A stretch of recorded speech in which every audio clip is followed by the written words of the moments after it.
So it gives me great pleasure to introduce someone who has been a great supporter of global Vietnam studies, and in particular, our promotion of Vietnamese arts and culture today. So I would like to introduce Ambassador Giang, Hoang, who started his career in Vietnam's Ministry of Foreign Affairs in 2000 at the Department of International Law and Treaties. After 5 years, I bet you didn't know that I knew all this about you, and I have to say that your son helped me draft this bio.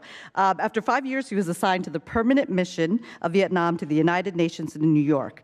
Following the conclusion of his term in 2007, he returned to Vietnam and worked for the Ministry of Foreign Affairs.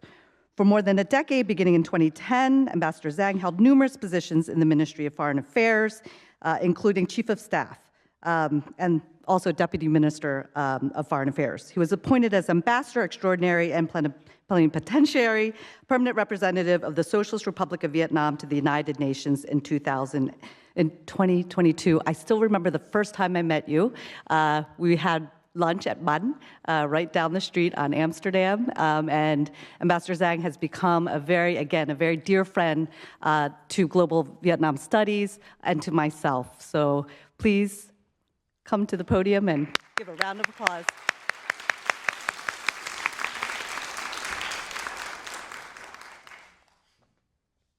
Thank you, Liên Hằng, for your kind introduction. It's very good to be back here again with Colombia. Now, as Vietnam and the United States are commemorating our 50th anniversary of the war and 30 anniversaries of our diplomatic relations, we recognize the unique role of art in general and cinema in particular in reconciling and fostering mutual understanding between our two nations. As we all know, the context of conflicts and wars, motion pictures were often used as a medium of propaganda.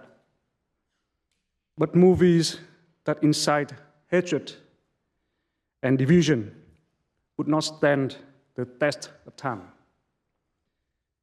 Thanks to its unique ability to transcend borders, ideologies, and even time, cinema not only tells tragic stories of war, but can also humanize history and connect people on different sides through awakening conscience and fostering empathy. Wartime and post-conflict, post-war films that capture the human cost of conflicts have opened spaces for dialogues that politics and diplomacy alone could not always create. By sharing stories through cinema, we not only confront difficult memories, but also understand different perspectives and discover common ground. From the realism of wartime narratives to the contemporary exploration of identity, love, and change, Vietnamese and American filmmakers have crafted stories that resonate not only with their respective audiences, but also with the world. Growing collaboration between our film industries are expected to further promote mutual understanding and reconciliation, strengthen bilateral cooperation and exchange of scholarships, have nurtured a new wave of young and talented US-educated filmmakers. A generation of Vietnamese American directors have returned to Vietnam and contributed meaningfully to the Vietnamese modern film industry. I take this opportunity to thank Tony Bui, not only for his role in organizing this event, but for his tireless efforts to bridge our two countries through cinema and arts.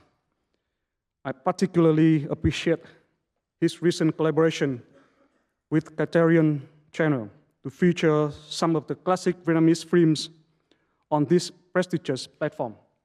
We just witnessed some scene of the very classical movies that rooted in our heart. Those are just a few examples of the deep-rooted connections and immense potential for cinema cooperation between Vietnam and the US. More than a professional partnership, this collaboration also serves as the bridge that fosters empathy and shared creative aspirations. As our two countries continue to build a shared future together, grounded in mutual understanding and trust, let us not overlook the role of filmmakers, artists, and relevant institutions. They do not just capture our transformation from former foes to comprehensive strategic partners. They inspired it. Without further delay, I look forward to the discussion in the next hours on the power of cinema to bear witness and raise conscience. Thank you so much, and thank you very much.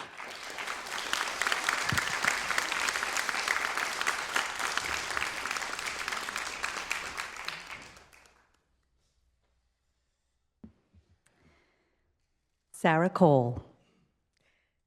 Sarah Cole is the Parr Professor of English and Comparative Literature and serves as Columbia's University Dean of Humanities up to, well, your current Dean of, I shouldn't read these bios because I know Sarah very well. Again, a great friend and patron of the Weatherhead East Asian Institute, and in particular, we are very much looking forward to working closely with School of the Arts.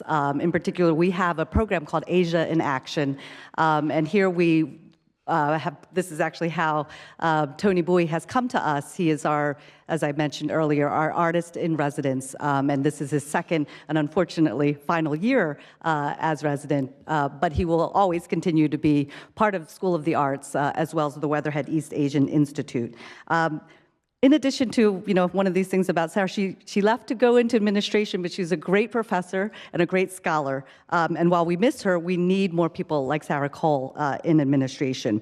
But Sarah's scholarship engages in a range of topics in the 20th century literature and culture, always with the conviction that literature expresses the deepest struggles and dilemmas of the modern world. She's the author of 3 books, Inventing Tomorrow, H.G. Wells in the 20th Century, At the Violet Hour, Modernism and Violence in England and Ireland, and Modernism, Male Friendship, and the First World War. So she knows a lot about literature and war.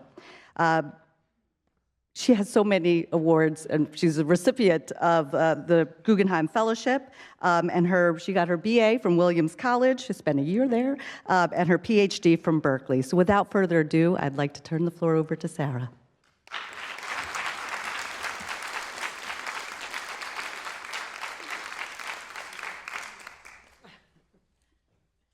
It's nice to hear the word administrator without somebody grimacing. It's great to be here. Thank you so much for that lovely introduction, and thank you for your wonderful remarks. So welcome everyone to this final event in what has been a spectacular 3-day conference exploring many elements of the legacy of the Vietnam War, or the American War, and of the normalizing of US-Vietnam relations. It has been an all-star cast. But more importantly, it's been an incredible opportunity to think deeply and across disciplines about many aspects of history, politics, culture, and the very particular and always changing relationship between these two nations. As announced, I'm Sarah Cole, I'm the Dean of the School of the Arts, and I have the honor of introducing this final panel, Cinema, War, and Conscience. So I'm going to say a few words, very few, about our panelists in just a moment, and then they'll take the stage on these 3 seats. You can see where they're going to be, and we'll have a chance to talk among themselves and take some questions from all of you at the end. So, art and war have a long history together.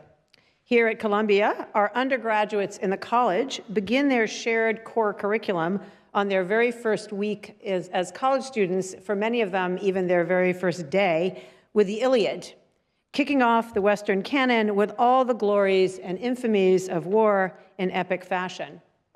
For me, jumping ahead by 3,000 years or so, I sometimes teach a course on war and literature in the modern period. We have an interdisciplinary syllabus. We read fiction, memoir, poetry, and theory. We look at photography and other visual arts. And of course, we watch films. In fact, I have to kind of control the films from taking over the entire course. Some of these are classic Vietnam War films. I put that in quotation marks, like Full Metal Jacket, Apocalypse Now, and The Deer Hunter. Others are films from different modern wars and from varying national and language traditions. Some of these films feature combat scenes or massive violence and destruction.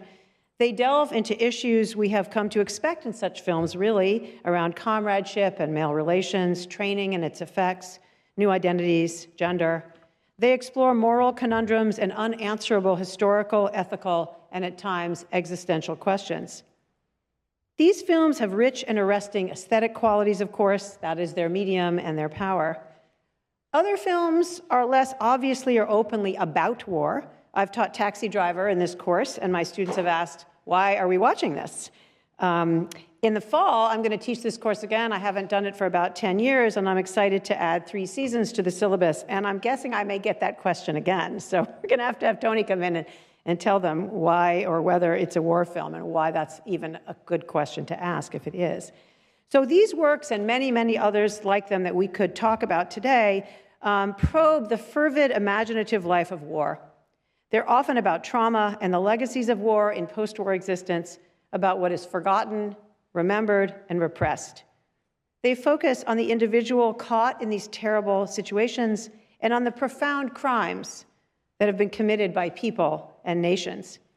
In a way, too, these films have become a story of their own, with writers and filmmakers and others reflecting on how they grew up with these films, and we heard a little bit about that in the preceding panel. American films set in Vietnam have a secure place in the cinematic canon. Some of them you saw in the Criterion Collection. Since filmmakers discovered in this war a whole phalanx of issues that were in some ways peculiar to this conflict from the American point of view, with its setting, time, idiom, historical significance as an event that transformed American society, even for those who never set foot in Vietnam, right down to the music that we were talking about last night in an earlier panel. But in other ways, they're perennial because they pose universal questions about violence, power, loss, fear, resilience, and the agonizing question of what it was all for. Meanwhile, in the years since some of these films were made, Americans woke up to the fact that Vietnam was not simply a setting or a backdrop for Americans to explore extreme states and experiences. And we were hearing earlier on from Tony Bui about watching films like this growing up and thinking and noticing that the representation of Vietnamese characters, in addition to the fact that they weren't actually speaking Vietnamese, were caricatured and flat. And of course, this is now all changing. In the Vietnam documentary discussed yesterday by Kim Burns and Lynn Novick, it was noteworthy and essential that the perspective widened beyond the American view. Films, novels, stories, and other artistic works about the war by Vietnamese and Vietnamese American artists are appearing all over the place and have changed the whole conversation in really important ways. And some of this has been discussed over the last few days. Films like The Quiet American, too, brought which you saw the preview for and we're going to hear more about, the trailer for, brought a wholly different sensibility and political perspective to the table, shaping and reflecting a new sense of historical responsibility. And 3 Seasons is its own glorious historical reflection. But the question for today is this. We had a little prompt for this panel.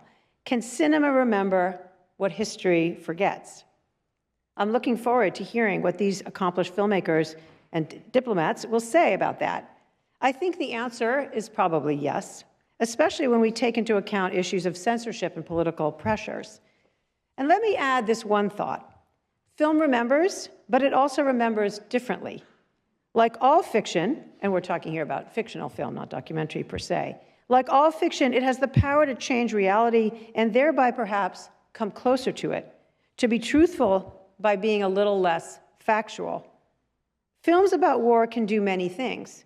including showing combat and civilian massacres, the awesomeness and horror of war's destruction, the intimacies and quiet serenity in the midst of this madness, they can also present situations that depart from strict realism. Here's how the writer Tim O'Brien thought about this, and I'm just going to read a very short passage from Tim O'Brien's book, The Things They Carried. For the common soldier, at least, war has the feel, the spiritual texture of a great ghostly fog, thick and permanent. There is no clarity. Everything swirls. The old rules are no longer binding, the old truths no longer true. Right spills over into wrong. Order blends into chaos. Love into hate. Ugliness into beauty. Law into anarchy. Civility into savagery. The vapors suck you in. You can't tell where you are or why you're there, and the only certainty is overwhelming ambiguity. In war, you lose your sense of the definite, hence your sense of truth itself. And therefore, it's safe to say that in a true war story, nothing is ever absolutely true. So to bring their great wisdom to this subject, we have three extraordinary discussants, and I'm going to introduce them very briefly. And I encourage you to get to know their work in more depth, reading about them and perhaps seeing their films as well. Ambassador Ted Osius is the president and CEO of the U.S.-ASEAN Business Council and served as U.S. ambassador to Vietnam from 2014 to 2017. In his career as a diplomat, he played a pivotal role in strengthening U.S.-Vietnam relations. He's the author of Nothing is Impossible, America's Reconciliation with Vietnam, a memoir that reflects on the power of diplomacy, perseverance, and cultural understanding in healing the legacy of war. Phillip Noyce is an internationally renowned filmmaker whose work spans more than 4 decades. He's the director of many films, but I'll just mention here The Quiet American, a film which was transformative in part for its willingness to tell an expansive and challenging historical story. His films in general often explore themes of political conflict, moral ambiguity, and human rights, and they have earned widespread critical acclaim and numerous international awards. And finally, Tony Bui is an award-winning filmmaker and film curator, as we just saw. And you've heard about the landmark Criterion program in honor of the 50th anniversary of the end of the war. His debut feature, 3 Seasons, won the Grand Jury Prize, Audience Award, and Best Cinematography at the Sundance Film Festival, and it was Vietnam's official Oscar entry that year. Last year, the film was honored as one of 10 landmark works chosen to celebrate Sundance's 40th anniversary. His upcoming feature, and I know many of us are going to be very eager to see this, is inspired by the iconic Napalm Girl photograph. Perhaps most importantly, he currently serves, as Hoang says, as artist in residence here at Columbia University's Weatherhead East Asian Institute and has become a cherished colleague as well in the School of the Arts. So please welcome these 3 amazing people up to their chairs.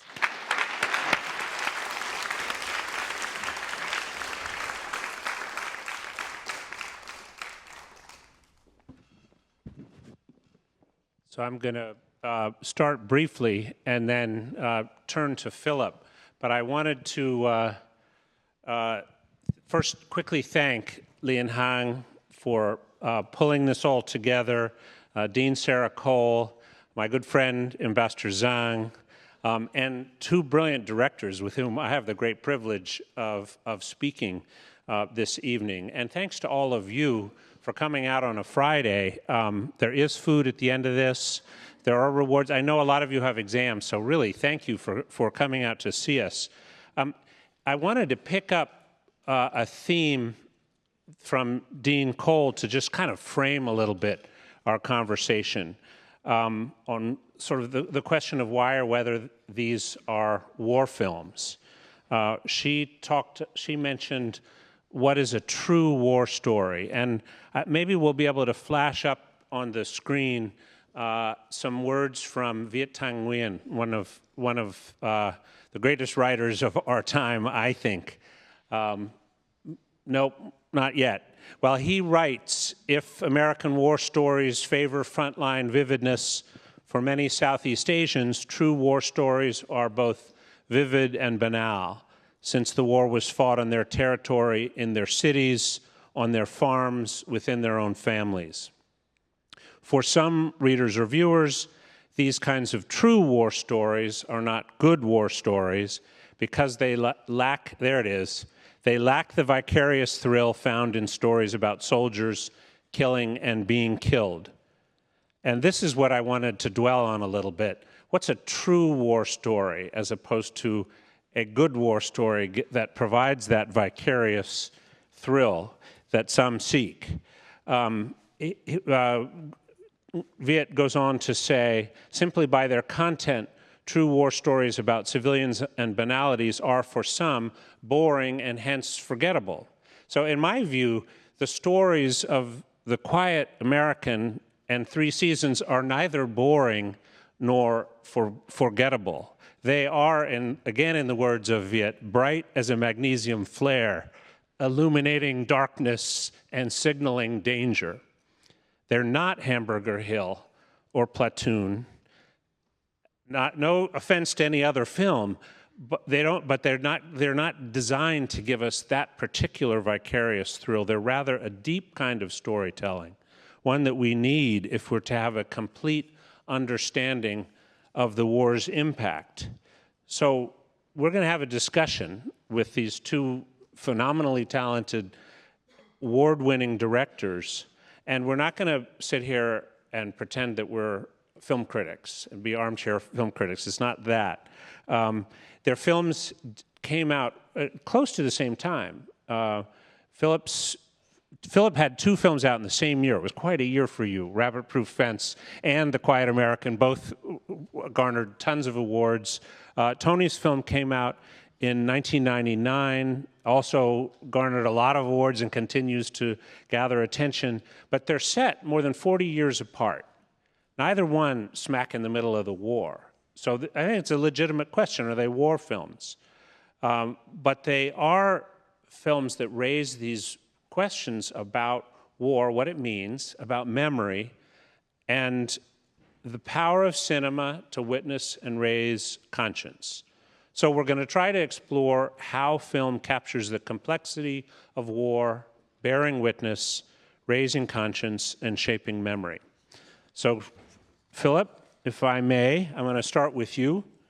What first drew you to tell this story set as the Americans entered the Vietnam War, before they were actually really in it? Was there a specific moment, image, or question? And you can go in any direction with this. Many. Okay, but starting as a child, my father was, in the Second World War, was a trainer in jungle warfare on an island off Australia. And he was training insurgents from various Asian countries. And he told me the story of one man who came to him and said, "I'm glad that you've shown me how to kill Japanese, because it's not the Japanese that I want to kill, it's the French." And that story intrigued me. Then as a teenager, along with many Australian teenagers, boys, military training was part of our high school syllabus. So at 15, I was trained to kill Vietnamese and to avoid being caught in the booby traps that the Viet Cong would set for the Allied troops who were fighting in that war. And then later, I had many friends who were drafted, and every 3 months we would wait beside the TV and watch the drawing of a date by a celebrity from a barrel. And they were the dates of just like in America, they were the dates of the kids who were to be signed up and be sent to Vietnam. Later, friends came back. Some didn't. Two brothers who lived beside us, I was one of three brothers, we didn't get called up. They got sent. They came back and never recovered. But for me, the question going right back to my father's stories was why? Not what happened, but why did it happen? And it was in 1982 that Anthony Gray's novel, Saigon, was published. And in that, for the first time, I read about, it was a fictional story of three families, French, Vietnamese, and American, caught up in this conflict, starting in the 1930s right through to 1975. And in that, I first heard the story of the DEER Team. The DEER Team were a group of American OSS soldiers who were recruited to go into northern Vietnam in 1945, about 8 weeks before the end of the war, to train and arm a little-known group of Vietnamese fighters led by a man called Ho Chi Minh. And there they are with Ho Chi Minh and Giap, the famous general who would defeat both France and America. And the man in the middle there is Allison Thomas, a lawyer from Lansing, Michigan.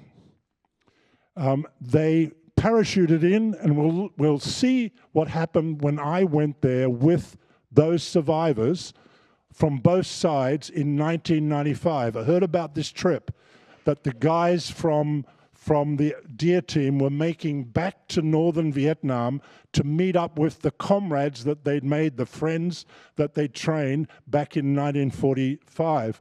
And I'll show you some photographs that I took there on that occasion. Just flip the photos, whoever's flipping. Here we go. Keep going. No. Keep going. Keep flipping. Keep flipping. There he is. Okay, that's Allison Thomas, who was a major in charge. And there he's describing what happened when he parachuted in to North Vietnam. Keep going to the next shot. Oh, not that one. There. He went to that house where there was a gentleman who was quite sick at the time called Ho Chi Minh. But before that, he landed in, keep going, in that tree. His parachute landed in the tree, and he's coming back to the tree for the first time in 50 years and remembering how Ho's men had come and got him out of the tree. I think there's another shot there somewhere. There he is, pointing up and describing what happened. Anyway, this group spent 6 to 8 weeks with Ho and his men, and they were the Americans who had the most knowledge about Ho's motives, his political allegiances, his desires, his wishes. And then the war ended with the dropping of the 2 atomic bombs, and Ho took the weapons and the training with his small group and marched from the north down to Hanoi and declared Vietnam independent. These men slept beside him, talked to him every single day, got to know him very, very well. And then they went back to America.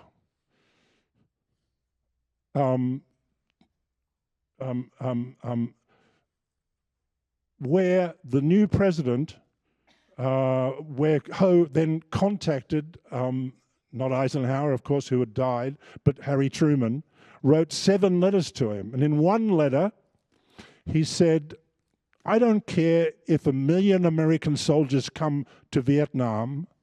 I just don't want one Frenchman to come back. I am inviting you to declare Vietnam as a protectorate of America. We will give ourselves over to you because we trust you. And of course, when he declared Vietnam independent, after marching on Hanoi, he used the American Declaration of Independence as the foundation of the society that he was trying to make. Anyway, these soldiers went back to their jobs. This gentleman that we see here went back to being a lawyer in Michigan, and history moved on. The 7 letters that Ho Chi Minh wrote to Truman were never read. None of these men were ever interrogated for what they knew intimately about Ho's motives. And if they had have been, they would have said that he is first a nationalist, and second, he's using communism as the only way in which he can support the insurrection that he's planning. And all of history would have been different. I tried to mount that film as a film, couldn't get the money.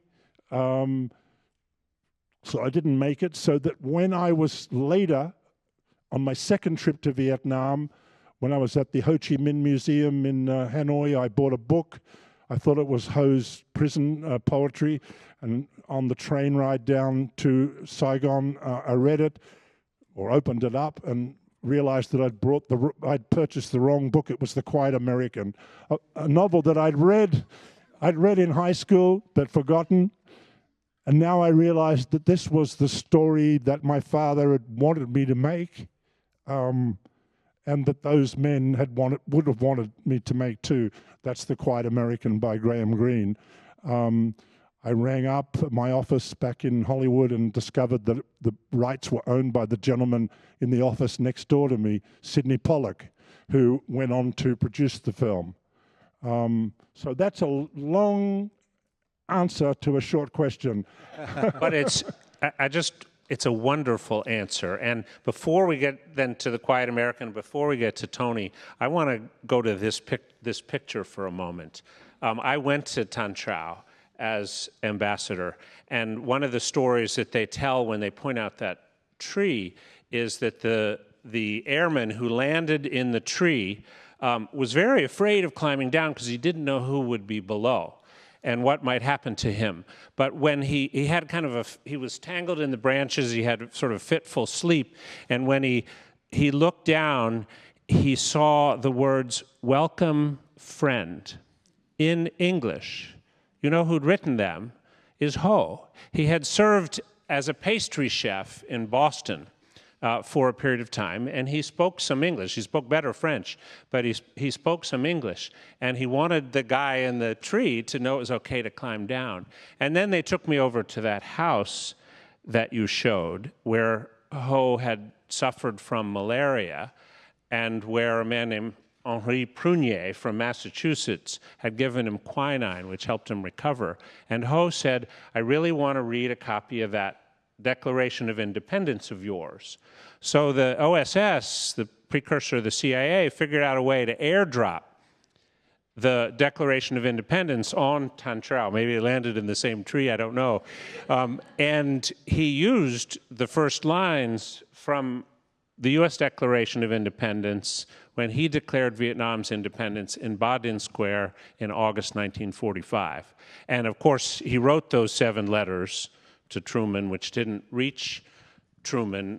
As you said, history would have been very different. So even though we are 50-30, this is, or 30-50 in this, it really is 80-50-30, because 80 years ago, this happened, and I hope you one day do make that film, because the story is amazing.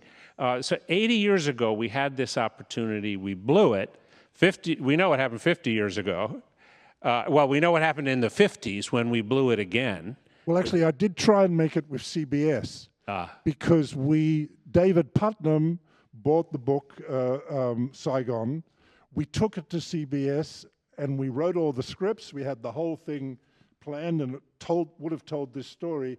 And then standards and practices came into the picture and said, we can't make this story. This is in 1996. We can't make this story because there's no equivalent historical figure from the American side who's the equal of Ho Chi Minh. Allison Thomas wasn't good enough. It wasn't good enough. So we were in pre-production. We were going to shoot it, but they withdrew their financing at the last minute. Well, Henri Prunier taught Zap how to throw a grenade when they were at Tan Trao. I mean, they were together for quite a while, learning a lot about each other, and it's a crime that none of them were consulted in the lead up. It's it is a story that's waiting to be told. Yes. Maybe there's someone in this room today who will be telling that story. I can see a lot of Vietnamese faces here. I presume Vietnamese faces, maybe not. Writers, lots of SOA students as well. It's a great, great story. It's the story of what could have been. What could have been. We're going to come back to this, but I want to bring Tony into this discussion as well.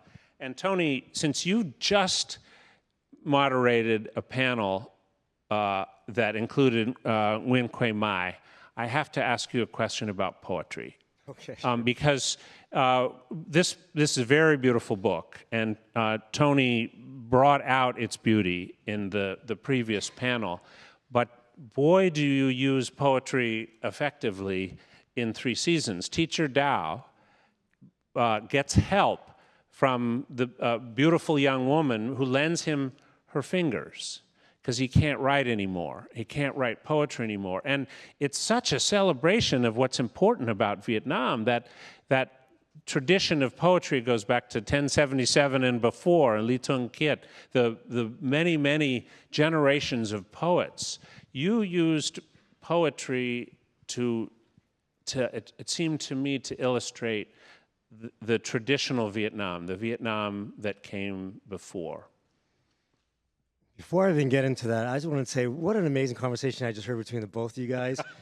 When I put this conversation together, this is actually exactly what I envisioned. This is amazing. I just want to also thank Ambassador Giang for your amazing speech, for Dean Sarah Cole. Thank you so much. Thank you all you guys for coming to this final event of our conference. Thank you, and thank you, Mr. Phillip Noyce. Been a fan of your work for so long, for coming together and having this wonderful discussion. So thank you. Yeah, but it's from my perspective as a filmmaker, I went into it, just very differently. Just want to just back up a little bit before I get to that. Just as a Vietnamese American growing up, there was nothing in my trajectory or path that would have told me I would have been a filmmaker. I grew up in the Bay Area of parents who worked in technology, and all my aunts and uncles, everyone, we were just basically told we had to either go to Stanford or Berkeley, and that's it. You had to be an engineer, software, or a doctor or a lawyer. And the story and where I went to high school was not too far from where Steve Jobs was. Original childhood home was. So that mythology was told to us all the time, and so there's no way in the world I would have thought I would have been a filmmaker, but the thing I always say is when you grow up in the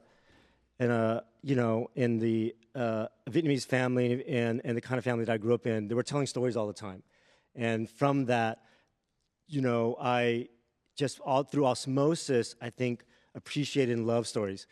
Another reason was because my parents were refugees. My mom didn't have a lot of money. They would just leave me at the library. My brother, sister, and I leave me at the library all day as a form of babysitting. They would drop us off, literally, I kid you not, like at 9 a.m., pick us up at 6 p.m., and just gave us a little bit of money for lunch. And it was like, okay, go do your own thing. And so I just read just unbelievable amounts of books. And I hated them back then for it, but I appreciated it much later on. But to answer your question, my mom was an amateur poet, and that's why it was it was so great to hear Quay Mai talk about her past and her childhood, and so because of that, I was able to hear a lot of poetry of Vietnam, and it was really important because it just countered the balance of how I learned about Vietnam outside of the home. When I was saying earlier, and I said it in my class, and I said it in the panel before, my only association with Vietnam was through the lens of war. And when you're young and you're just watching these films, I mean, look, I got really caught up in Platoon, got really caught up in Full Metal Jacket. I watched Deer Hunter as well. And in these films, of course, Apocalypse Now, I mean, over and over again. But you don't realize the effect it has on you because I just watched it as a piece of entertainment. Until, I was saying in the last panel, I would play war games with some friends, and it always had to be on the side of the enemy. And I always had to be the guy running around being shot at. And the Russian roulette scene in Deer Hunter was particularly distressing for me because they always wanted me to be like those guys. Okay, we're going to play the Russian roulette scene. You're going to be like the savage, crazy Vietnamese guy, and all that. I didn't fully understand it at the time. And so it was, there was this weird, dichotomy almost where I was learning one kind of Vietnam on the outside, and a lot of it was shaped through, obviously, the cinema I was watching. And then, obviously, at home, I was learning a different kind of Vietnam. And that was one that was much more rooted in the arts and literature and poetry. So I wanted to honor that when I did 3 seasons. I wanted to make sure a couple of things. I wanted to make sure that the film I would make would showcase the Vietnamese people, showcase the Vietnamese language, would be on actual Vietnamese soil, and also embrace Vietnamese music. They're singing out in the fields, and also, importantly for me, to honor my mom and that legacy, embrace Vietnamese poetry. And we talked about, earlier panel, initially I avoided all, because I wanted to add my contribution to the storytelling, the story of Vietnam. I avoided the direct, what we call, I avoided Vietnam War movies, unless, at least the direct definition of it, And in many ways, my film is sort of the echoes of war. It's about the people who had to live afterwards and deal with the sort of the repercussions of it.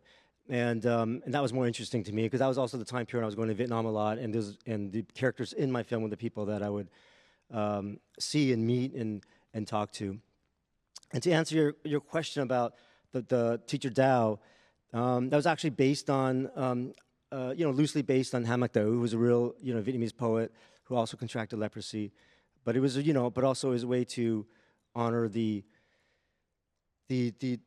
wanted to just show the beauty of the words, of the Vietnamese words, and the Vietnamese language, and show that humanity as well. But to your point, and you were very precise about it, it was also with her coming in, with that whole tension between the real flowers and the fake flowers that are being sold in the city later on, is to show this traditional part of Vietnam that was slipping away as Vietnam was going through their, normalization, and the West was coming back and bringing a lot of business and money development on, which is incredibly important. But I just want to make sure that the people who sort of, there's a quote in my film where I say, and I heard this from one of the cyclo drivers, where he says, that time all these hotels were being built, and the taller the hotels, the longer the shadows, and we live within these shadows. And so I wanted my film to represent the people who are living within these shadows at the time. And let me go into that with you first, and then with Philip, because you both have really interesting central characters who have something in common, Lan and Phuong. So Lan is an escort, a lady of the night. Phuong is an escort, a lady of the night. They're 45 years apart. They're both very captivating characters. Hai is in love with Lan. Both Alden Pyle and Thomas Fowler are in love with Phuong. What was the inspiration for Lan? Me first? Yeah. There were, when I was approaching this, all the characters in the film were people I actually spent time with, talked to. I kept a diary with me, and I would write, a lot of notes. And a lot of the dialogue in the film was actual dialogue I heard from the mouths of these people, and I would write down. And that would create composite characters, of course, within the film. And but the character of Lan and Hai were real people who I knew at that time. The things, I would spend a lot of time with these cyclo drivers. I spent a lot. I befriended many of them to the point where when I would walk around the city in the late '90s, they would. I would actually know all the different cyclo drivers and their names, and which was really great for me, because you come out of a bar somewhere late at night, and all of a sudden, I remember these cyclo drivers just pull up to me and says, "Don't worry, we got you. We're going to protect you as you go home," because I knew all of them, and was spending a lot of time hearing their stories. But the thing that struck with me and stayed with me was their stories. And one of the stories, they talked about how one of the jobs that she had, she would come in and out of the hotels, and the hotels was this was almost like this threshold between Vietnam and the West. And the cyclo drivers would always wait on the other side of the street for a lot of the wealthy Westerners who would come out of these hotels, but they can never actually enter the hotels. So they had this whole mythology that they created in their own minds of who would live in these hotels, what the kind of people would be like. And some of them, I heard this, they would say things like, I would wish I could just make just a little bit enough money to spend one night in these hotels. And they had all these thoughts about what these, the kind of men that lived there, the kind of women who would be in these hotels, and that kind of separation I thought was really interesting to me. So it was very much about class and about those differences, but what's interesting is they didn't see it as like us against them thing. They saw it as a almost like this envy, this admiration. Like, one day, hopefully, I'll get to that point where I can cross through those doors and get into the hotels. And I thought that was so fascinating to me.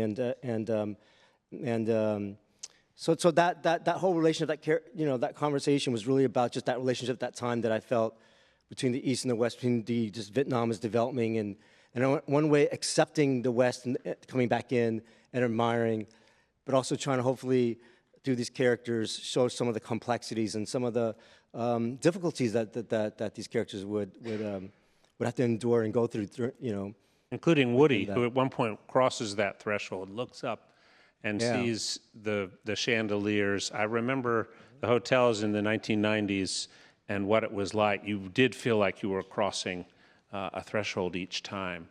Now, Hoang, of course, is a captivating character. You found a fantastic actress to play her.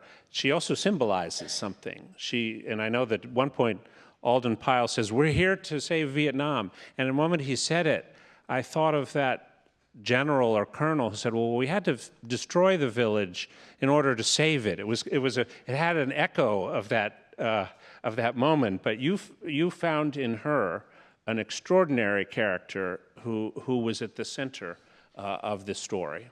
Yeah, we can look at at another photo. There's the one you showed of two women with their arms around each other. There they are. So this film, this character, of course, was written by a master writer, Graham Greene. So I wasn't adapting my own story. I was adapting the story that he had written. And the film had already been made once before, although it reached the opposite conclusion. Originally, it was made in 1958 by Joseph Mankiewicz. The book had come out in 1956. Greene had written it in 1951-52. And in the original film, Hoang was played by an Italian actress, Georgina Moll, who you can see here in this photograph that I took in 2003 in Madrid. So when I came to cast Hoang, I was determined, of course, that I was going to cast a Vietnamese, but that didn't stop me from searching the whole world, because there was such a diaspora here in America and in Australia and in the UK and France. And so I went right around the world, interviewed hundreds of people, before finally I found in a ballet school, cloistered away as she had been from early teenagerhood, an 18-year-old Vietnamese ballet dancer, Do Thi Hien. And the reason I chose her was because she'd been cloistered. The problem with all of the diaspora and even the young women of Vietnam at the time was that they were so westernized. Their body language was completely different. And of course, actors are actors, but I couldn't imagine any one of these people with the way they spoke, the way they used English, the way they moved, their manners, everything. But here I found someone who had been locked up in a ballet school and so was, in a way, a vision from the past. And what was important to me was the Vietnamese involvement in this film and in bringing her to life. So I tried to find the most prominent Vietnamese director at the time, and I did. That was Dan Yat Minh, whose film The Return is an amazing film about the sadness of a returnee just even 10 years after the war, who feels completely lost because he's fought in the war, and yet Vietnam has changed into a completely different country with completely different attitudes and aspirations. And he became the second unit director and was like my shadow. He advised me. He directed. He chose all the extras. He directed many scenes. He was responsible for that, for the his father, of course, who was a doctor, had been killed by an American B-52 bomb. And so he actually directed the scene in the square in front of the hotel in Saigon, where the aftermath of the bomb is experienced by Thomas Fowler, the character played by Sir Michael Caine. So it was, for me, I was adapting Graham Greene's book, but I was trying to do it through as many Vietnamese minds and hearts as I possibly could. And that's how I came to choose her. And I also had another shadow, which was Hoa, my interpreter, who became sort of my right brain. My left brain was Dan Nhut Minh, famous Vietnamese director, and my right brain was my interpreter, who had grown up in the North and who I'd met many times over the years. She'd worked at the Vietnam feature film studio in Hanoi as a director. And so she directed all the Vietnamese, but was also constantly talking in my ear about what I was doing wrong in telling the story. And Dan Nhut Minh was in my left ear telling me what I was doing wrong in my interpretation. So you must have done something right, because... Yeah, I did right by having the right people advising me and telling me what I was doing wrong. Which is always the case, actually. I couldn't agree more. And I just want to add one thing to the story. So in putting this panel discussion together, I actually met up with Dan Nhut Minh in Hanoi 2 months ago and invited him to come, and he wanted to come. But unfortunately, he's too ill. He's almost 90 now, and he wanted to come. He said, "I'll come," and then his daughter called and said he's definitely not coming, and rightfully so, because he is really ill. But I know very much about your relationship with Dan Nhut Minh and his love for the film and your collaboration with him. So it's amazing. Thank you. So filmmaking has changed in Vietnam radically. I think Ambassador Giang will back me up on this. When I was first there was an attempt to film a James Bond film in Halong Bay. And after months and months and months of trying, the director finally said, "I can't do this." And he went and filmed in Thailand. And it was a loss. And then, fortunately, when I was ambassador, there was another Hollywood director, Jordan Vogt Roberts, who said he wanted to film Kong Skull Island in Halong Bay. And you know what? Not only was he allowed to film in 3 different sites, but they brought in American helicopters to do the shots of Halong Bay. They're beautiful, beautiful shots, but those were American helicopters. That was a lot of chutzpah to ask to do that. But I think what we're seeing now is more and more collaboration. Jordan stayed on for ages because he got so excited. We're seeing collaboration between Vietnamese filmmakers and American filmmakers. We're seeing people learn the craft, and Americans going in and learning from the Vietnamese about the craft. So it's a wonderful collaboration. But let's talk just for a minute about. I just want to add to that point. Yeah, go Phillip for it. is our guest here. That Phillip actually also hired a lot of Vietnamese crew members, and I know many of them, and they were able to, increase their knowledge, get, first-class world experience working on a major film. A lot of the Vietnamese crew members, and to work on this. So again, it's just another. As I said, it was they who were teaching me, not the other way. Seriously. Thank you. I also was lucky enough that not only did I adapt Graham Greene's novel, but I had a script written by Christopher Hampton. That's fantastic. Double Academy Award winner, and also by Paul Schrader, who was an uncredited writer on that project. Yeah. So a lot of help. Yeah. Well, question about Dan Nhut Minh then, because you mentioned a scene that he filmed, and of course that's a painful scene to watch. And I think it's Hin who says, "Sooner or later, Mr. Fowler, one has to take sides if one is to remain human." And it's that scene that forces the taking of sides. So tell us about that. About the scene? The scene and Dan Nhut Minh and how you did it. Yeah, the scene is that there is an explosion in the square outside, in the center of Saigon, an explosion that did happen back in the early 50s.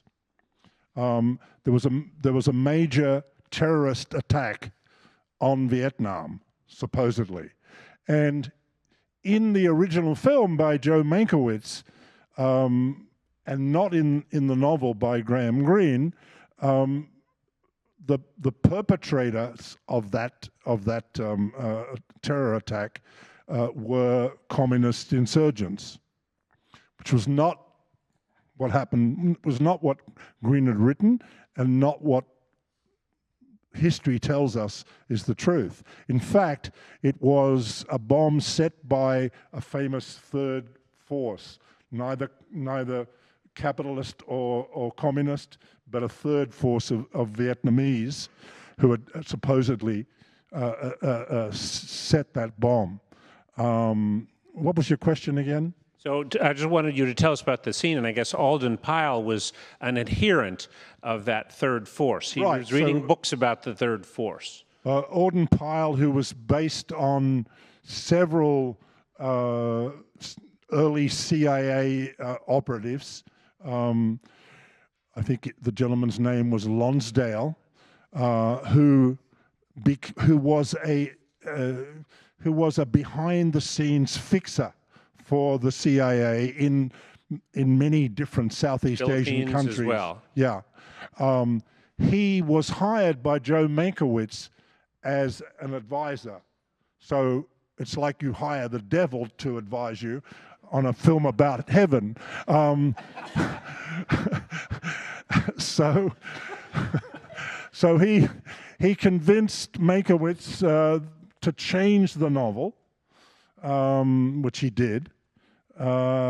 And so, you know, we never thought we'd change the novel, because I also went to the archives and found that what Greene had described was really, you know, what history had shown us, that it was an American-sponsored attack. Yeah, that's the square where it happens, and this is the day before we started filming, as we make our offerings for good luck. Continental. Yeah, in front of the Hotel Continental. You know, this film was almost not released here in America. We screened it, where did we screen it? In New Jersey, the night before the attack on the World Trade Center. And the film was well received by the audience that night. And the next morning, I was on my way to meet a man who's incarcerated at the moment, Harvey Weinstein, for a meeting to discuss the results of the screening. And I got to the corner and saw everyone running. And I got out of the car and saw what looked like a little plane sticking out of the World Trade Center, and stayed there for the next hour and a half until we ran when the second building came down. We then screened the film in the months after that again, and each time we screened it, remembering that the film ends with an attack sponsored by a member of the fledgling CIA at the time, an attack sponsored by America, disguised as a terrorist attack. Every time we would screen the film, the score would go down and down and down and down until we got almost close to 0 out of 100, having started in the 60s several months later. And then Harvey, who at the time used to, I don't know whether he paid them or what he did, but he would get various film critics to look at his movies and tell him what they were going to write about when they finally came out. Janet Maslin was the one that looked at Quite American and said it's not worth distributing. So Harvey decided to not to release the film. I then came to a famous guy famous because he invented the auteur theory here in America. That's Andrew Sarris, who worked here as a professor of film at Columbia University. And his wife had discovered my first feature, Newsfront, and at Cannes in a back alley, and turned it into quite a revered film, and sort of is totally responsible for the career that I enjoyed following that. And I showed the film to Andrew, and then he started a movement amongst film critics to embarrass Harvey and force him, which he finally did, to release the film. I met him in a cafe, the Amsterdam Cafe, one day, and he said to me, "If I had $1 for every time you and your friend Michael Caine have defamed me, I'd be able to retire. But don't stop, because it's working." and he was right, because as a result of, because everyone hated Harvey so much, even more than they do now, when he was actually making films,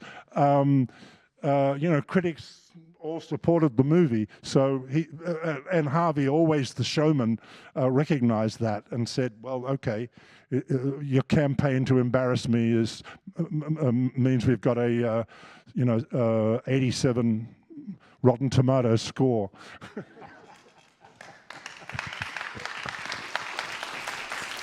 I love it. Tony, let's go back to the 1990s when you were filming in Vietnam, and you were drawing on experiences, just as we talked about in the last panel. This is the experience of an artist often informs what she or he does to create the work. You drew on experiences that had to have been quite real to create 3 seasons, but you also wanted to create. It seems that you wanted to create something that also involved dreams and memory. Can you talk about that and what you tried to do in the 90s, and whether it was hard or not? I mean, it was definitely hard. I mean, because I grew up in America, and to get the film, financed out of America, basically I had to go to the different production companies and then the studios. At that time, in the late 90s, there was this huge wave of independent cinema. So that's something that doesn't really exist anymore. So almost all the studios had an independent sort of division. And so Miramax was part of Walt Disney, and October Film was part of Universal, and so on. We had Fine Line, all these different companies. And I wrote this script that I remember all the meetings. Everyone was like, "Oh, Vietnam." So I immediately thought it was going to be the traditional Vietnam War film. And then when they would read it, they would. Well, let's back up real quick. So I was very fortunate that, on the strength of the writing, the script actually got attention to the Sundance Writers and Directors Lab, which is this very sort of well-known lab that produced a lot of notable filmmakers, including Quentin Tarantino and others. So I had this reputation already, and because the script got accepted into the lab, went through the lab, it got all this attention. Otherwise, there's no way anyone would have been paid attention to this film. And so all these studios started reading it, and they loved the script, loved the writing. But in the end, the difficult part was the fact that there were, all the leads were, Vietnamese, and one small role eventually played by Harvey Keitel. But on the same strength of the writing, I would take meetings, and I remember every single meeting I had with all the studio heads, it would get to the point like, "Oh, we love this writing, this and that," and they get to the point where I would tell them that all the Vietnamese parts will be in Vietnamese, because I wrote it in English, and it was basically a quick no at that point.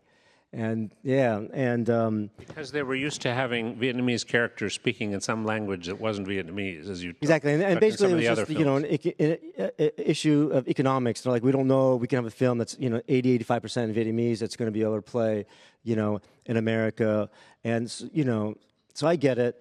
But that was really important to me, as I was saying earlier. It was important to me that, because up to that point, all the films I'd seen about Vietnam, at least made out of the West, didn't actually have Vietnamese people speaking Vietnamese. It was always shot in the Philippines or Thailand, and they would just put together something that sounded like Vietnamese, but it was really just gibberish, and they didn't care.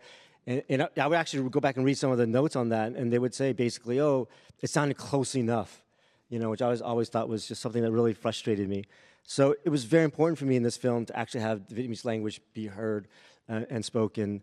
And it's just your question about, it's not even just about representation, but it is about memory. It's about how we shape history. And cinema has such an impactful, has such impact for that. And one of the, I think it was in your speech, Sarah, Dean Sarah, when you asked about whether or not, cinema can really shape history. And I think cinema, and I'm obviously biased, but has a powerful role because it isn't just about giving facts.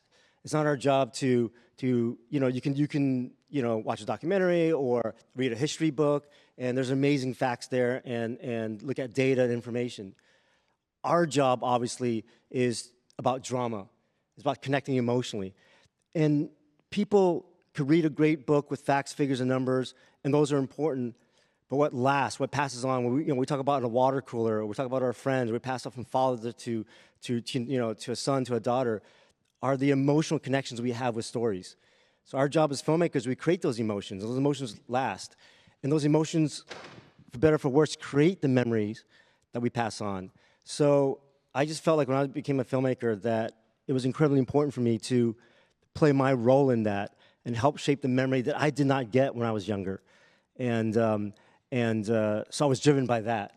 And so, I wanted to create a collection of stories that, as I was saying earlier, that was tethered to the war, but wasn't directly about the war. And so that was what was important to me. That was what was driving me. Well, I want to ask, interestingly enough,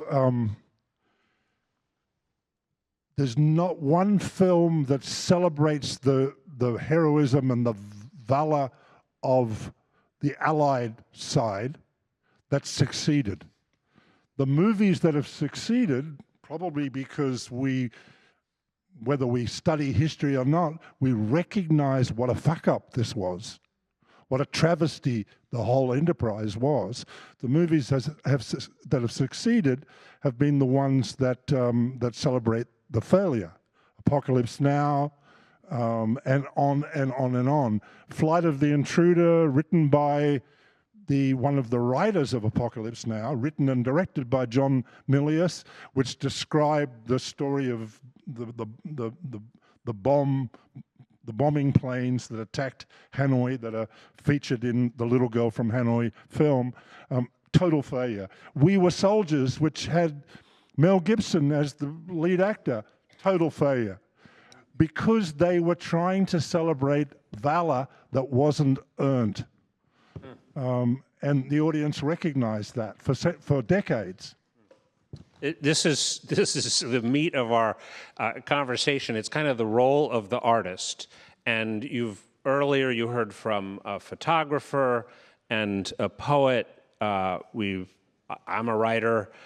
We've got the role of the artist is really interesting. In Vietnam in the 90s, when things were pretty tight in terms of what you could talk about and how much you could criticize the government, as a young political officer, I used to go talk to the artists. The places where I would learn the most about what was happening in Hanoi were art exhibits. Because artists tend to be the courageous ones. They don't get imprisoned as fast as journalists do or human rights lawyers. They manage to stay. They tend to stay out of prison, and I would say this is true of many societies. But in Vietnam, the artist has a certain status and is protected and doesn't go to jail so fast. So, for both of you, and when you think about your role as creating works of art, do you ever feel a sense of responsibility in choosing like how much to balance truth, poetry, or politics when you are bringing a film into the world? No. No. That was great. No. Great. And particularly not in Vietnam, because I had the opposite experience. They never asked. Well, they read the script, but they never commented. They never asked us to change anything. Vietnamese. The Vietnamese. Never asked for change. Never asked for change. only asked what we needed to make the story, and then when the film came out, they premiered it in front of a huge audience, too big for one. It was in 2 cinemas. We had to run the reels between the 2 cinemas. They had never seen the film before it was premiered and then distributed right across Vietnam in cinemas. They did not censor us in any way. Fantastic. That is fantastic. How about you? But yeah. in my career in the Hollywood studio system, I've been censored left, right, and center.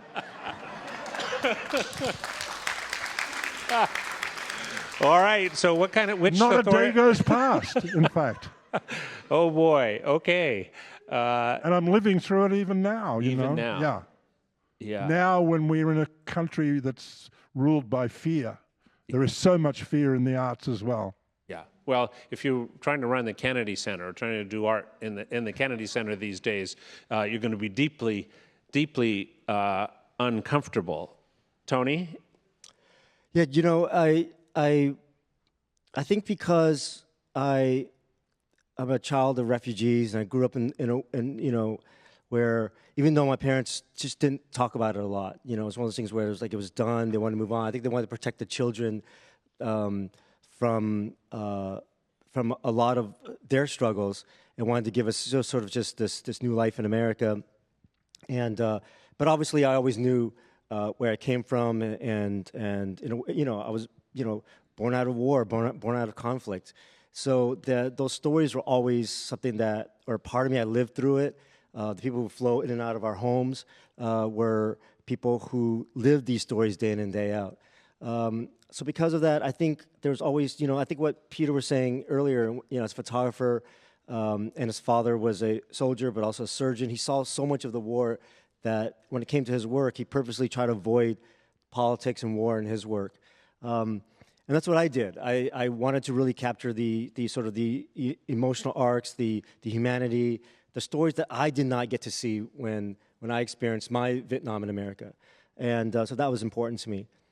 But what's interesting is, you know, but through the arc of it, I'm at a place in my life now where I'm actually comfortable in revisiting these stories and dealing with whether it's, you know, political issues or stories about war. My next film, you know, is, you know, in many ways very much directly about war. And I felt like in many ways I spent a whole lifetime running away from it just to circle back to it.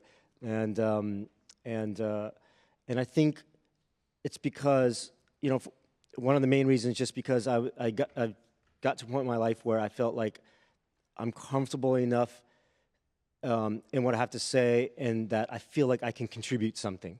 And I can contribute in a way that it doesn't have to be like, I think I was just running away from something and realizing I don't have to run away. I can actually contribute to that part of the storyline, to that spectrum in a way that allows me to shape that part of the storyline for the next generation. I don't have to avoid it. And again, talking about cinema, history, storytelling, memory. And I think what we do as artists is so powerful and so privileged in many ways. And I'm so thankful because we get to, first of all, it's fun. We get to collaborate with a lot of amazing artists. But we get to have impact, and we get to shape things, and we get to put our thoughts into something and feel something, and then sit in a dark room in a theater. Hopefully it's still a theater, guys, to watch movies in the theater, and make people feel what we're feeling. And it's an amazing opportunity, but also responsibility. I love that. A privilege. Privilege. Yay. Yay. So I'm gonna ask my last question, but I would urge people, if you want to ask questions, there are mics on either side. So while you line up, I'm going to ask my last question, ask for a pretty quick answer from each of these amazing directors, and then I'm going to turn to you. So do you think art, this is for both of you, particularly cinema, can play a role in healing the wounds of war, and if so, how? Yes. Yeah.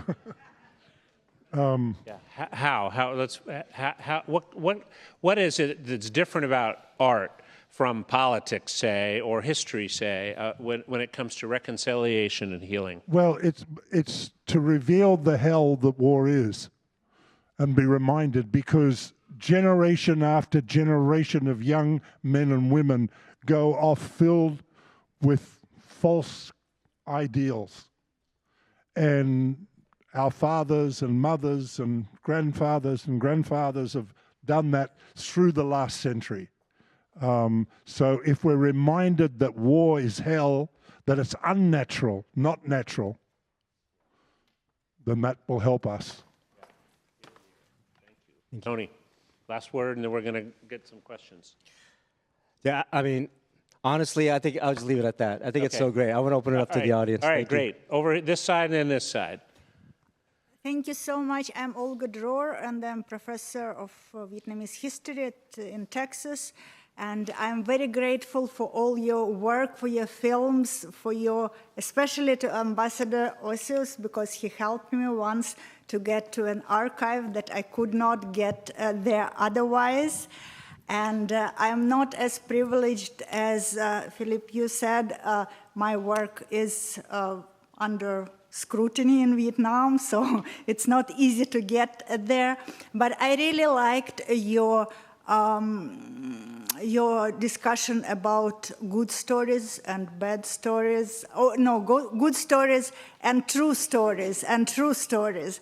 And I would like to, well, Ambassador Osius, you please don't take it as a sign of disrespect, but Ho Chi Minh, we don't have any evidence that he ever been to even the United States. There is a postcard that he sent.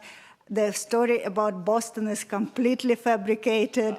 There have been so many leaders from Vietnam who've gone to that hotel in Boston. Exactly. I'm writing a book now about Ho Chi Minh representation and his cult, and I'm unraveling these stories. It's not only about Boston. I get calls from how he fought in Greece during World War I, and how he worked in a restaurant during World War II in Italy. You know, there are a lot of stories there, and they're good stories. But they're not necessarily true stories. They're not necessarily true stories, but as you said, artists, they're privileged to do whatever they want, but we have to understand that it's not necessarily true. Gotcha. Thank you. Thank you so much. So, by contrast, my book is all true. I promise, all of it, every single word, beginning to end. Over here. Yeah. Hi, my name's Patrick. I'm a creative writing major and an American Studies major, hopefully pursuing journalism in the future. Because I have both incredible filmmakers up here, this question will sort of be directed at both of you, but I'd like to start with Tony. Joining Professor Hoang's class has been one of the most incredible experiences, and I had never seen or heard of you and had sat behind you. And I wanted to get to this element. These films that you both seem to produce sort of have subversive elements informed by generational trauma, in the sense that, Mr. Noyce, I know that your father served as an Australian commando, and that animated a lot of elements maybe in why you choose or how you choose. I'm just thinking of some of my favorite movies, whether it's Rabbit Proof Fence, The Quiet American, The Giver, Clear Present Danger, Patriot Games. They seem to have subversive elements. This idea of, you know, you had mentioned espionage. And so as far as what that draws you to, and Tony, similarly, this generational trauma that you seem to represent, it feels like a handing of a torch almost, in the sense that I feel like, even as a soldier myself, this idea of America having short-term memory loss, you know, as soon as like a conflict ends. And I'm just thinking of the first time that I saw your film at NYU. And you had mentioned this intention of really trying to evoke Vietnam as a character. And I know that you and your brother wrote an incredible script that conveys that. For me, it conveyed that. And I'm curious, as far as this generational trauma and the narratives that you like to produce from it, the pivot towards your new work, and is that going to be much of a change for you, or how are you going to address something that's a little bit more conflict-oriented with that same metaphorical resonance? And if you guys want to just riff back and forth. Yeah, I mean, I think being an artist, being a storyteller, it's a ongoing journey. In my opening speech about the importance of the arts and as a way of healing, I talked about the work we do is unfinished, right? Because the themes we explore are something that's going to be ongoing throughout our lives. I think there's no way we can make a film or tell a story and it completes the circle for us. The questions that we're asking by making a film, I think it raises more questions. Then we chase the next question, so it continues on. So the question just gets bigger, and we end up chasing more, and it becomes more expensive. And if we're a writer as well, it's more tortured. But so the journey for me in answering these questions just has led me to Vietnam, avoiding Vietnam, doing a bunch of other writing of other stories for different studios, coming back to Vietnam for my next film. And my next film is about the iconic Pulitzer Prize-winning Napalm Girl photo. It's a jumping off point, and it tells two stories, actually. The story of the village in which that famous photo, which the napalm dropped on, but then I go back to 1941, and I tell the story of the inventor of napalm, Louis Fieser at Harvard, 1941. So it mirrors a little bit of Oppenheimer, and I tell those two stories simultaneously. And a story of the creator of the weapon, the people who suffer the most underneath the weapon. And so again, it's not directly a film about the Vietnam War. There's a lot of obviously scenes with Kim Phuc and her family. And for me, for that part of it, it goes back to what I said earlier. It's just that the photo won the Pulitzer Prize. It's so famous, one of the most famous photos of the 20th century. But all we know about that little naked girl is that she's a victim. And I got the honor of spending a lot of time with her and talking with her. I want to make sure that in my film, and the whole film's not about her, but a big chunk of it is that I show who she is before that bomb dropped. I show who she is as a little girl. The fact that she wanted to go to medical school, to all these dreams, and her village, and the dignity of her family and her parents and all that, not just some little girl running down, screaming and crying, which is what, again, memory and the way, art and photographs is an art form, shapes memory. So, in many ways, it's not, it could be done in a way that creates one kind of understanding, and hopefully the film that I'm doing will create a different kind of understanding of the same photo. Well, to answer one part of your question, at the moment I'm working on, as a future project, a 5-part series on the fall of Saigon. So it's like, if Quite American is the beginning of the story, what I want to do is make the last month of the story into a TV series, which we've written and we're trying to sell at the moment. We're not with a great deal of success today, but maybe that'll change in the weeks to come. Over here on this side. Yes, thank you very much for the amazing panel. I think it's a great way to cap off 3 really, really insightful and very, very interesting days of learning more about the Vietnam War. This question is more directed at Philip. One of the most striking things that I noticed when I was watching The Quiet American was the surroundings and the setting. And I was wondering, how much was that factored into the decision-making of the film regarding leveraging the setting and the surroundings of both Saigon and wherever else you filmed to enhance the message of the film? Well, the story is set in Vietnam, so we went out and filmed it. To answer your question, the settings presented themselves every day. What is supposedly set in Saigon, however, was also filmed in Hanoi and in other parts, in Da Nang as well. Those apartments, the Thomas Fowler apartment and all those, that was pretty exquisite old Saigon. Gorgeous, gorgeous settings. Over here. So we talked about how, your films, The Quiet American and 3 Seasons are not quite war films, or they're or as Tony put it, echoes of the war. And I wanted to know what pushed you outside, or rather, what do you think about the idea that anti-war films, or that films that depict the war or combat within the war, cannot be truly anti-war films? because regardless of how you approach it, there's always that glorification of violence that I think a lot of directors struggle with. Like in Full Metal Jacket, I think that you see the horrors of war, but you also see valiant soldiers within the war. You have characters that you're invested in participating in the war. How do you as a director approach depicting that? Or was that part of the decision to make something that wasn't quite a war film? Well, as I said, I was adapting a literary masterpiece. So all the decisions had already been made for me back in 1952 by Graham Greene, to answer your question. What about in the upcoming Saigon, 5-part series? In the 5-part series, it's really about the personalities of the ambassador, Graham Martin, and it's based on 2 books by one of the CIA operatives there, Frank Snapp.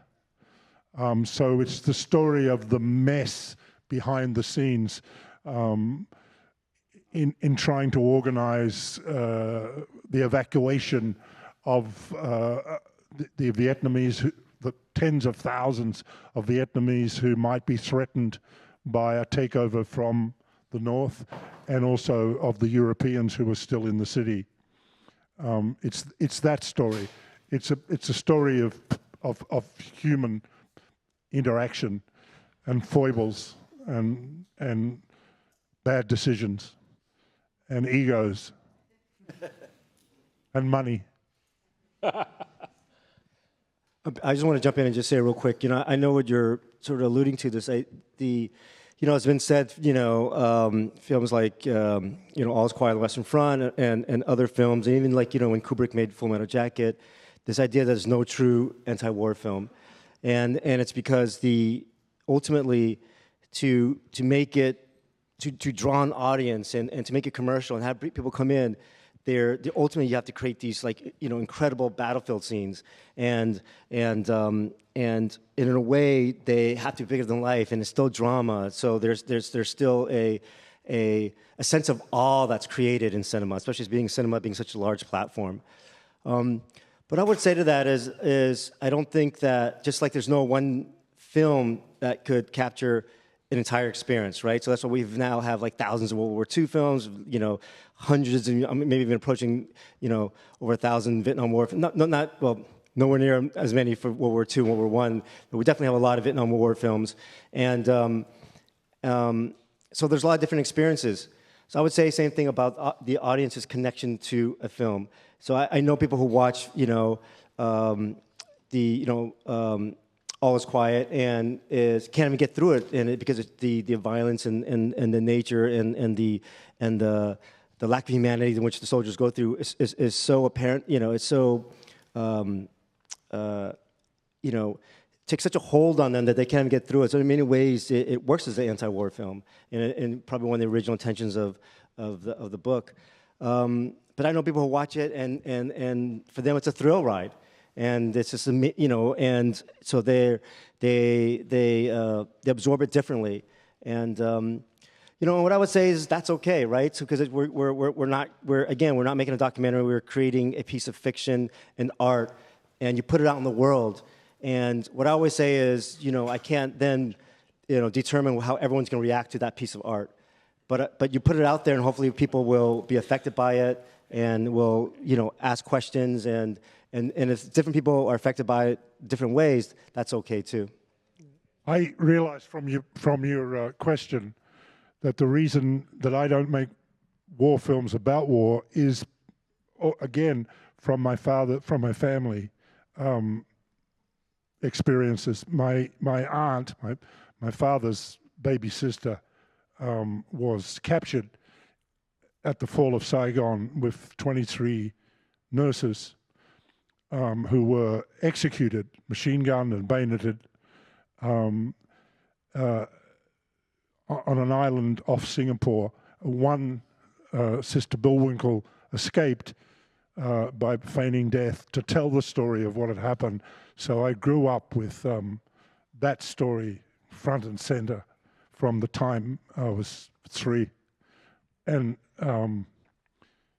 and my family goes back to that island every year in February and remembers the 22 who died and the one who escaped. So I haven't wanted to tell war stories, but the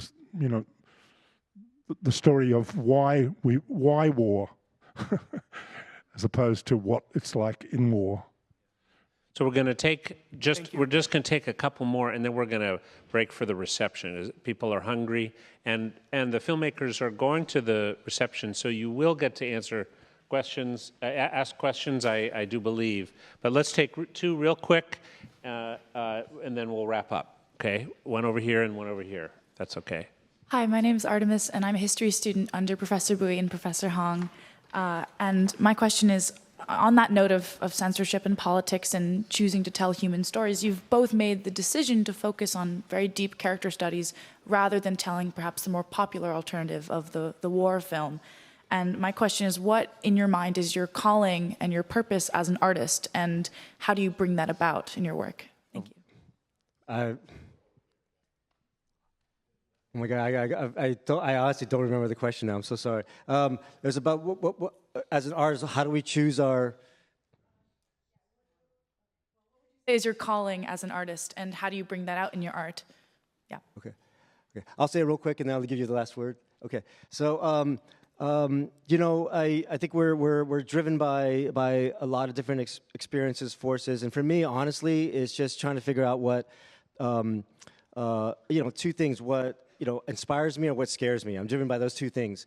And I always tell even my own students, I say, filmmaking and writing is such a long process. You don't know if you're going to get it made. So choose topics and subject matters in which you can learn something along the way. So, so I wake up every morning doing research on my projects. And if it doesn't, I hope it gets made. But if it doesn't, I feel like I'm a better person for it. Because so I try to choose subject matters that elevate me in some way or another, that I can grow from and learn from, so I always think about like something that inspires me or something that scares me, and both are can drive me into different places. But I know in the end that story would be interesting. My son, who's 17 now, when he was 10, he was asked, "What does your father do for a living?" And he provided the answer to your question when he said, he yells action and cut. I love it. Thank you. Thank you. Thank you so much to you both. Thank you, Lee and Hoang. Thank you, Dean. Thank you, Ambassador. And thanks to all of you. I'm sorry we didn't get to all the questions. I should have shut up sooner and turned to you sooner, but let's ask them during the reception, please. Thank you.